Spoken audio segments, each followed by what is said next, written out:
What's good in the hood, YouTube? This is Crazy Samurai 71 here, bringing you another video.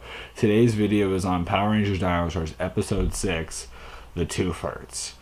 Okay, this episode, I'll tell you this much right now, it's an episode that gets better and better as it goes on.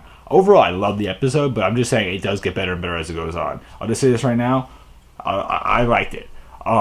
So, the episode starts off with Riley exercising and practicing and doing all sorts of stuff. He's like running, he's doing all sorts of activities. He eventually ends up inside the base even, and he's practicing some swordplay. We end up then getting a scene, like a very quick scene, where we end up seeing Poisandra tasting some cakes that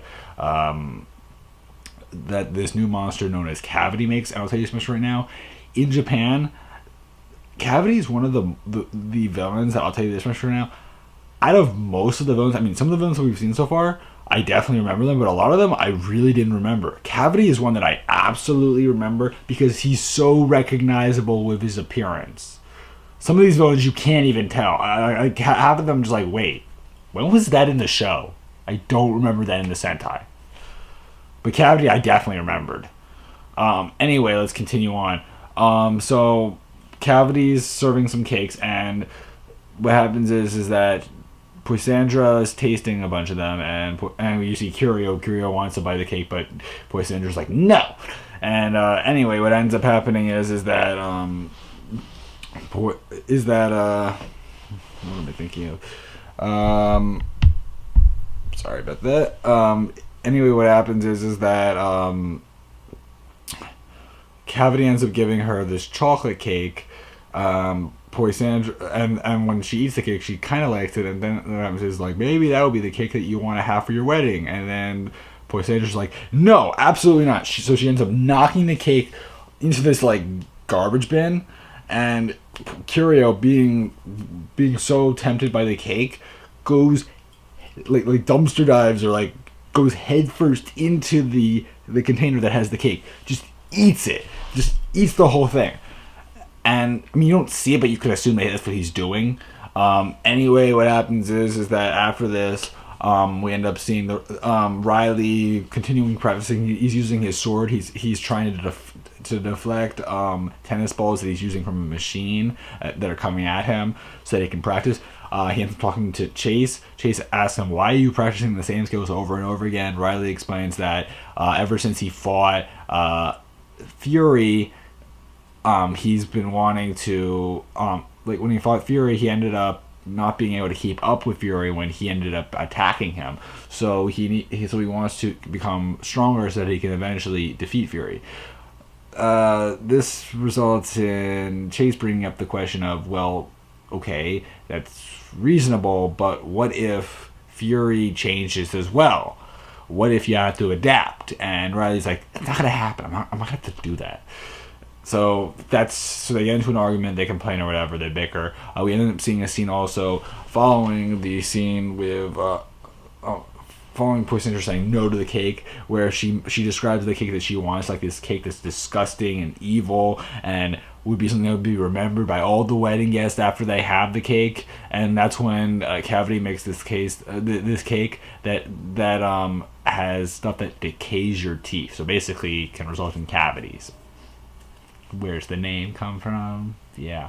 Anyway, what ends up happening is that in order to test whether or not the cake actually does have that effect, they end up giving Fury a piece of the cake. Fury eats the cake. After eating the cake, his teeth turn blue. Fury gets really annoyed, and then eventually Sledge comes in the room. Sledge is like, "What's going on? Why are you making my monsters make cakes for why are you making my monsters make cakes? And all right, prisoners, whatever, make cakes." And that's when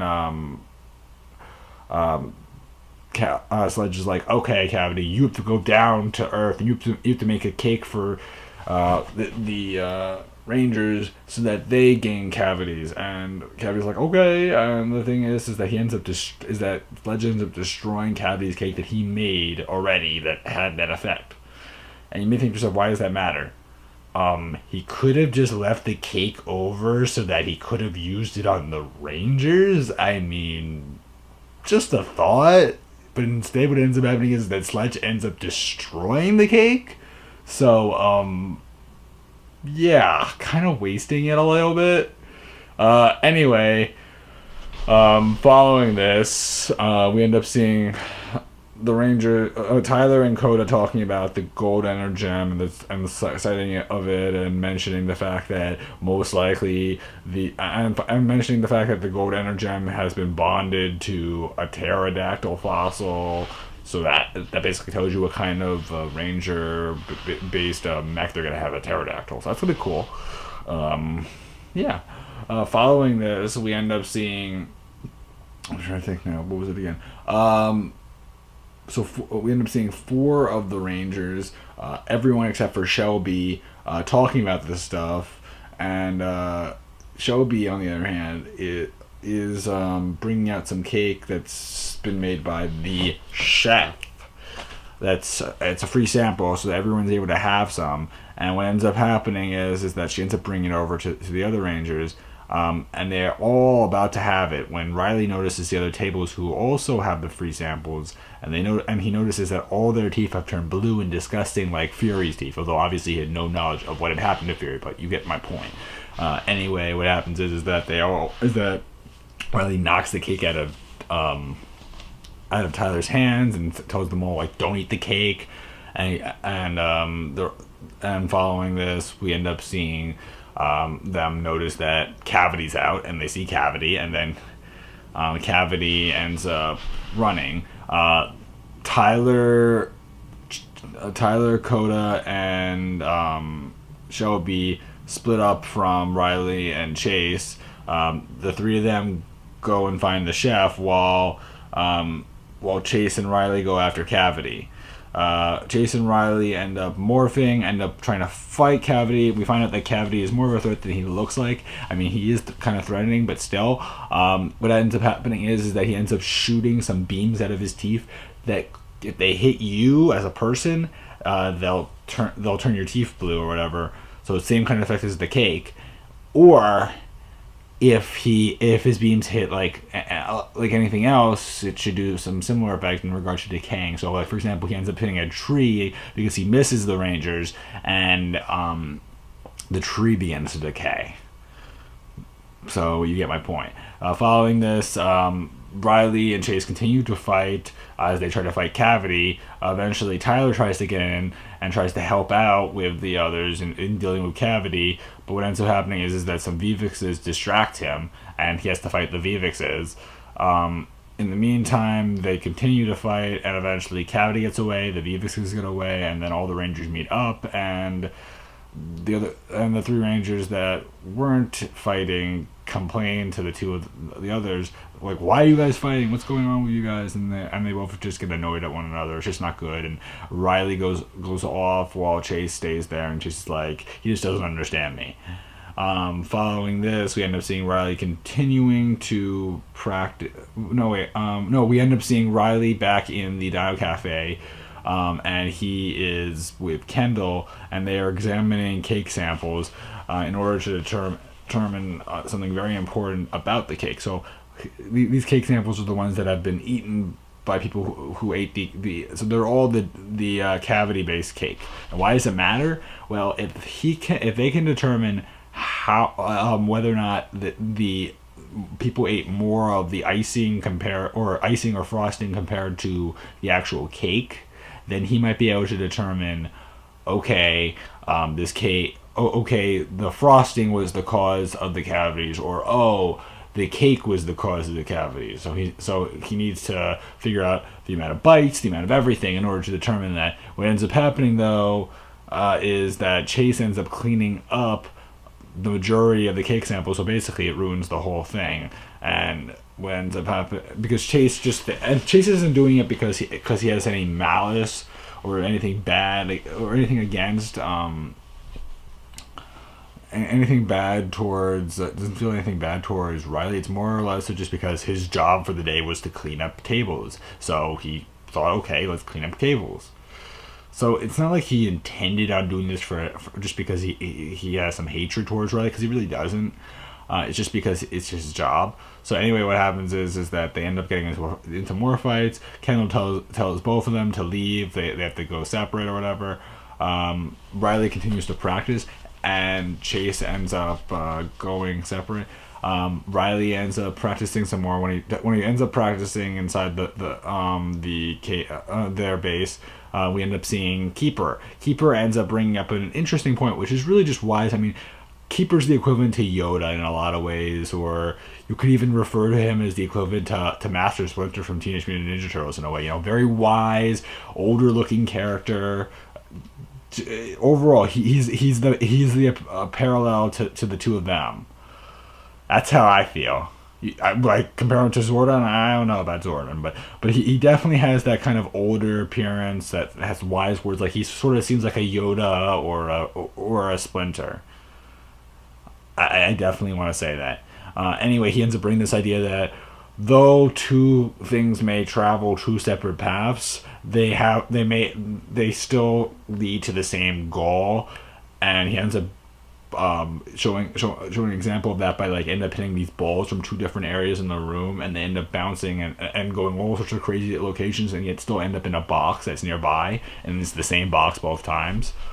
And it's meant to show that maybe these two paths these two figures may be similar, regardless of the fact that they may follow two paths, but they may be actually very similar. So, very wise words, very, very realistic words. I personally think very highly of Keeper. I really do like his character because of the fact that him saying things like that really shows that he is like a wise character. He's someone that you can respect and look fondly towards and think, I can appreciate him. Yeah. Anyway, let's keep going. Following this, we end up seeing a scene with the other Ranger, with Tyler, Coda, and Shelby looking for Cavity. In the meantime, Chase ends up looking for Cavity as well, and Chase actually ends up finding Cavity near like this bridge area and also near some buildings, and he's like trying to destroy it because he thinks, and the reason why Chase knows is because he thinks to himself, where's a place that if I were Cavity, where would I go to create havoc and decay a certain area? Near bridges, near buildings. Sounds about right, and he ends up finding the right place. Anyway, Chase ends up fighting. Chase ends up finding him, and he ends up calling for help. Riley answers the Dino Comm, and Riley's like, Chase found where Cavity is. Huh. I thought he was at the skate park. He ends up thinking himself. And so he ends up learning that. We end up seeing Chase morph alone, and after Chase morphs, he tries to shoot directly at Cavity's teeth. When he shoots directly at Cavity's teeth, though that would have been a good idea just to get rid of the teeth and to get rid of his power, what ends up happening is that the shots bounce back because his gun is not powerful enough. So, following this, when he gets reflected back, he ends up being knocked down. Cavity ends up using the teeth lasers on Chase. Chase's teeth end up having that blue stream of cavities. So, yeah, all that blue happens all throughout his mouth. It's gross. Following this, we end up seeing Cavity almost destroy Chase, and then Riley comes out of nowhere to defend Chase. Riley's like, I thought you were in the skate park or something like that. I thought you were goofing off, and it really shows that no, he's a very serious Ranger. I mean, sure, he's not he's not the most brilliant Ranger, the one that like people are gonna think, oh, he's so responsible. No, but at the same time, he's not someone that's just a goof. I mean, sure, he does have those aspects to him, but it's not all that. Just in general, it's great. Anyway, continuing in this, they both like learn things about each other. They end up feeling like, oh god, we're awesome and all that, and they end up showing like we really are similar. We really can work together. Eventually, they both end up fighting, and eventually Tyler Coda and Shelby end up coming in. They all end up morphing this time together. During the sequence when they end up saying their names or whatever, the whole entire time, Chase is in pain from Cavity's beam, so he's just like, ow, ow, ow, you know, all that kind of. He's making all these grunts basically. I don't even know why I did that. Just whatever. Anyway, following this, what ends up happening is that they end up doing some nice teamwork between Chase and Riley. What ends up happening is that Chase ends up giving Riley one of his Dino Chargers, so that he ends up getting this special like wave-like attack from his sword, which ends up slashing through Cavity's teeth. When it slashes through Cavity's teeth, they end up getting destroyed. Then Chase gets one of Riley's Dino Chargers. He ends up getting a special final wave-based attack, which ends up destroying Cavity entirely. Then following this, after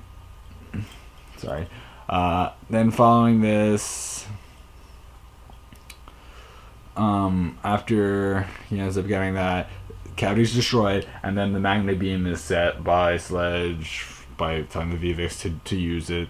Following that, Cavity gets big. We end up seeing all 5 of them inside of the Megazord for once. So the Dino Charge Megazord has all 5 of them in it. And does that mean that all 5 mechs combined now? Of course not.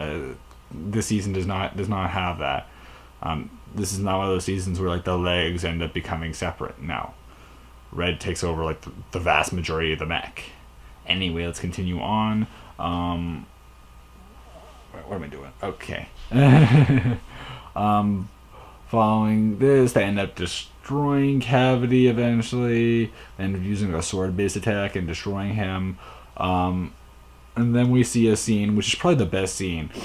This scene where like Riley ends up talking about like how ends up seeing Chase come over to him and Chase ends up saying, "I want to work out with you. I want to train with you and I want to run with you or whatever." And Riley ends up telling him this sentiment like, when I was growing up on on my farm, everyone assumed certain things about me, and that's why I assume certain things about you, and I feel really sorry and I feel really bad that I did that to you.